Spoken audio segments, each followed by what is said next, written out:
Best varicose veins చికిత్సనే పొందండి. నొప్పి లేని చికిత్స కోసం సంప్రదించండి ఎవిస్ హాస్పిటల్. నమస్తే రమగారు. నమస్తే జయ. రమగారు, సంకటహర చతుర్థి దీని యొక్క విశిష్టత, ఆ రోజు అసలు మనము ఆచరించాల్సిన విధి విధానాలు, ప్రత్యేకమైన పూజలు అందరూ చేసుకోవచ్చా, ఏంటి రమగారు అసలు? ప్రతిసారి మాట్లాడదాం జయ. మనం ప్రతి సంవత్సరం వినాయక చవితి అప్పుడు ఇది చెప్తూ ఉంటాం. సంకటహర చతుర్థి హిందూ సాంప్రదాయం ప్రకారం నెలలో వచ్చే 2 చవితులని మనం వినాయక ఆరాధన చేయవచ్చు. ఓకే. ఈ చవితి ఆరాధన మనం ప్రత్యేకంగా ఎప్పుడు చేస్తాము? వినాయక చవితి చేసుకుంటాం. ఒక శుక్ల చవితి సంవత్సరంలో ఒక్కసారి వినాయక శుద్ధ చవితి నాడు, అది మన భాద్రపద శుద్ధ చవితి నాడు వినాయక వ్రతకల్పం చేసుకుంటాం. వినాయకుడి పుట్టినరోజని, ఆ రోజునే ఆయనకి గణాధిపత్యం లభించిందని, వాళ్ళు ఆయన్ని పూజిస్తే అన్ని విఘ్నాలు తొలగిపోతాయని గణాధ్యక్షుడని ఆయన్ని కొలుచుకుంటాం.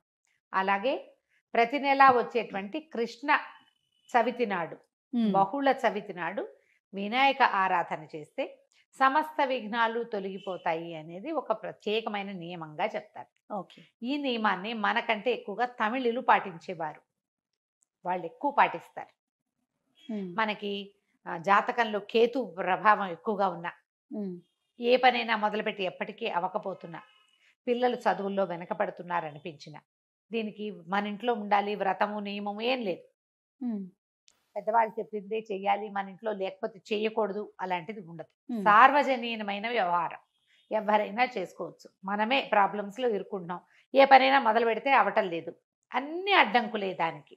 ఓకే. వ్యాపారాలకి, చదువులకి, ఇంట్లో ఏదైనా వస్తువులు తరచుగా పాడైపోవటం, ఇది కూడా జ్ఞాపకం పెట్టుకోండి. మిక్సీ రిపేర్ చేయిస్తావు, వెట్ గ్రైండర్ పడుకుంటుంది. దానికి ఏదో చేయిస్తావు, వాషింగ్ మెషిన్ ప్రాబ్లం వస్తుంది, అది అయిపోయింది, సూయింగ్ మెషిన్ పడుకుంటుంది. ఇట్లా రిపేర్లు చేస్తూ ఉన్న వాళ్ళు ఉంటారు చూడు. నేను కూడా ఉన్నా ఆ లిస్ట్ లో. అవునండి. నేను ఒకటి రిపేర్ చేస్తే ఇంకోటి వస్తుంది. ఒకటి మొదలు పెడితే పాపం లిస్ట్ వస్తుంది, వస్తూనే ఉంటుంది. మా వాళ్ళ ఇంట్లో ఎక్కిరిస్తున్నారు, ఒకటి రిపేర్ చేయకుండా ఉంచుకుంటే అది ఒకటే ఉంటుంది నీకని. అట్లా ఒకటి వస్తుంది. ఏమీ లేవనుకో, మెళ్ళ పెట్టుకుంటే నల్లపసలు కొలిసేని టిక్కని విరుగుతుంది, ఆ పస విరిగిపోతుంది. నిజంగా నిజం రమ్మ గారు. చెవిదుద్దులు శీలలు విరిగిపోతాయి. కొంతమంది జాతకాలు ఉంటాయి చూడండి, ఒక వరుసగా వస్తాయి, ఆగితే మళ్ళీ ఆగిపోతాయి. 2 సార్లు 2 బంగారపు వస్తువులు అయినాయి. ఓ వారం ఏమో ఒక 15 రోజుల్లో ఒక మొదటి ఫోర్ట్ నైట్ లో చెవిదుద్దు శీల బిళ్ళ విరిగి చేతిలోకి వచ్చింది, పొల్లేమో ఆ గొట్టంలో ఉండిపోయింది. ఇదేమిట్రా ఇలా అయింది, దీన్ని చేయించాలి అనుకుంటున్నా. సరిగ్గా 15 days తిరగగానే చిన్న గొలుసు ఒకటి పెట్టుకుంటాను నేను, హుక్ దగ్గర విరిగింది. దాన్ని రిపేర్ చేయించా, చెవిది ఈ గొలుసు విరిగింది. గొలుసు ఇంకా రిపేర్ చేయించలేదు, ఉంచారు. మళ్ళీ ఇంకోటి వస్తుందని. నెక్లెస్లు అవి లింకులు ఊడిపోతే ఏం చేస్తాను, అలా అనిపిస్తుంది నాకు. ఇలాంటి వాళ్ళు వీళ్ళందరూ సంకటహర చతుర్థి చేసుకోవచ్చు. సంకటహర చతుర్థి చేసుకుంటే బిజినెస్లో ఇబ్బందులు, చదువుల్లో ఇబ్బందులు, చిన్న చిన్న ప్రమాదాలు, ఇళ్లలో ఏ పని అనుకున్నా అవకపోటాలు, వీటన్నిటికీ సమాధానంగా ఉంటుంది.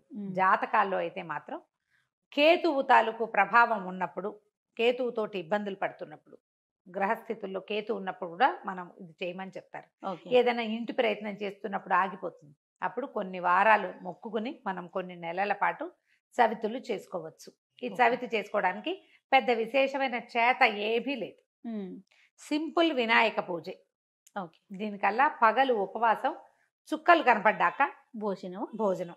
ఆ చుక్కలు కనపడ్డాక ఉండ్రాళ్ళు కుడుములు చేసి బియ్యపు రవ్వతోటి చేస్తాం కదా, అవో మీ ఇళ్లలో ఎలాంటి అలవాట్లు ఉంటే పాలతాకలే పెడతాం వినాయకుడికి అని మీకు అలవాటు అనుకో, పాలతాకలు పెట్టండి, మన అలవాటు ప్రకారం పెట్టుకోవచ్చు.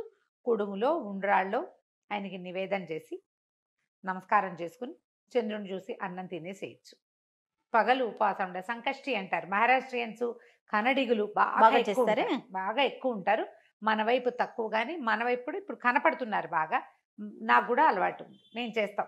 అంటే కమ్యూనిటీ వైజ్ గా చేస్తారా రమ్మగారు? అలా ఏం ఉండదమ్మా, అలా ఏం ఎవరైనా చేసి. ఇది ఓ పెద్ద పూజా హడావిడి ఏం లేదు కదా, అది ఏకాదశి లాగానే. కాకపోతే మనం వినాయకుడికి కొలుస్తాం. ఇది సంకటహర చతుర్థి. మనకి కష్టాలు, ఇబ్బందులు ఉన్నప్పుడు రుణ విమోచన గణపతి స్తోత్రం అని ఒక ప్రత్యేక స్తోత్రం ఉంది. ప్రణమ్య శిరసాదేవం గౌరీపుత్రం వినాయకం, ఇలా స్టార్ట్ అవుతుంది.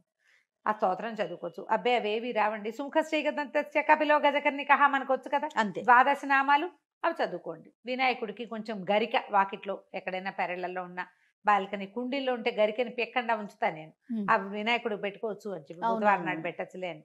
ఆ 2 గరికె పోచలు వినాయకుడికి సమర్పించడం, ఉండ్రాళ్ళు సమర్పించి నమస్కారం చేసుకోండి. ఇది చాలా మంచిది. మరి పసుపుతోటి వినాయకుడిని చెయ్యాలి అదేదో సిద్ధాంతంగా చెయ్యొద్దమ్మా. ఎంత సింపుల్గా అయినా చేసుకోవచ్చు. సాయంకాలం సమీపంలో ఉన్న ఏ దేవాలయంలోనే గణపతి చతుర్థులు చేస్తారు. అన్ని చోట్ల వినాయక ప్రతిష్ఠ ఉన్న ప్రతి చోట సంకటహర చతుర్థి పూజ చేస్తారు.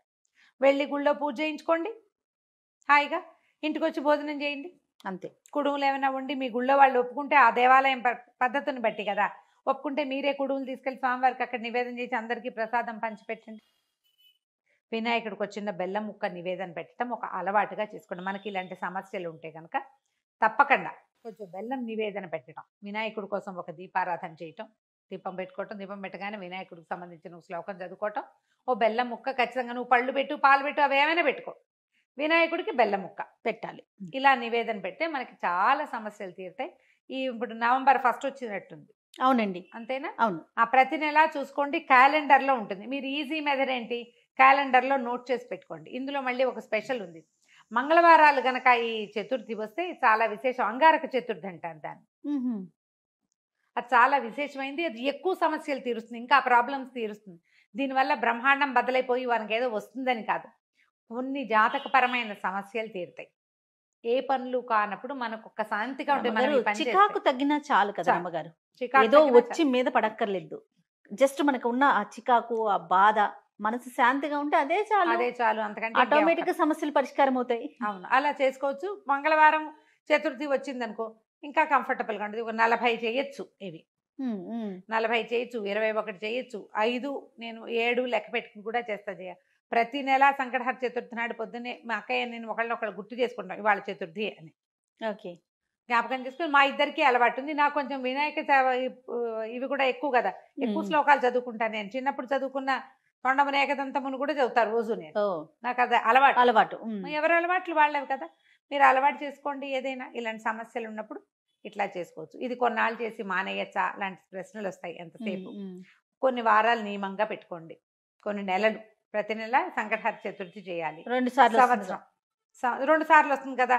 మీరు కృష్ణ చతుర్థి మామూలు చతుర్థి కూడా చేసుకోవచ్చు. లేదా నేను సంకష్టే చేస్తాను అంటే కనుక సంకష్టులు మాత్రమే చేసుకోవచ్చు, సంకటహర చతుర్థి మాత్రమే చేసుకోవచ్చు. ప్రతి నెల చేస్తే ఇప్పుడు సంవత్సరం చేద్దామని మొక్కున్నాం అనుకోండి, 12 అవుతాయి. ఒకవేళ మధ్యలో ఒక నెల పీరియడ్ వచ్చింది, ఆడవాళ్ళకి సమస్యలు వస్తాయి, ఇంకోసారి మళ్ళీ మొదలు పెట్టక్కర్లేదమ్మా, కంటిన్యూ చేసుకోవచ్చు. దీనికి మీరు ఈజీ మెథడ్ ఏంటంటే, ఇప్పుడు స్మార్ట్ ఫోన్లు వచ్చినాయి కాబట్టి స్మార్ట్ ఫోన్లో చూసుకుని పెట్టుకోండి డేట్లు. నేనైతే క్యాలెండర్లో రౌండ్ ఆఫ్ చేసి పెట్టుకుంటా ఇవాళ చతుర్థి అని. వాళ్ళు కూడా ఎర్ర వినాయకుడు బొమ్మ వేస్తుంటారు, అక్కడ వినాయకుడి బొమ్మ కనపడుతుంది, టీటీడీ వాళ్ళ దాంట్లో కనిపిస్తూ ఉంటుంది. సో గుర్తుపెట్టుకుని ఆ రోజున మీరు చేయవలసింది ఏంటి, వినాయకుడికి సంబంధించిన స్తోత్రం చదువుకోవటం, 2 గరిక పోచలు తెచ్చి వినాయకుడికి సమర్పించడం, కొంచెం కుడుములో ఏవైనా నివేదన చేయటం, పగలు ఉపవసించి చంద్రుడు కనపడ్డాక దండం పెట్టుకుని భోజనం చేయటం చేసి చూడండి. మీకు చాలా ఇబ్బందులు తొలుగుతాయి. పెద్ద విశేషంగా ఏదో మాత్రం కాదు, మంచిది. మీకు ప్రధానమైనది ఏంటంటే ఇబ్బందులు తొలుగుతున్నట్టు కనపడుతుంది కనీసం. అది రైట్ అమ్మగారు. నమస్తే. నమస్తే జీ.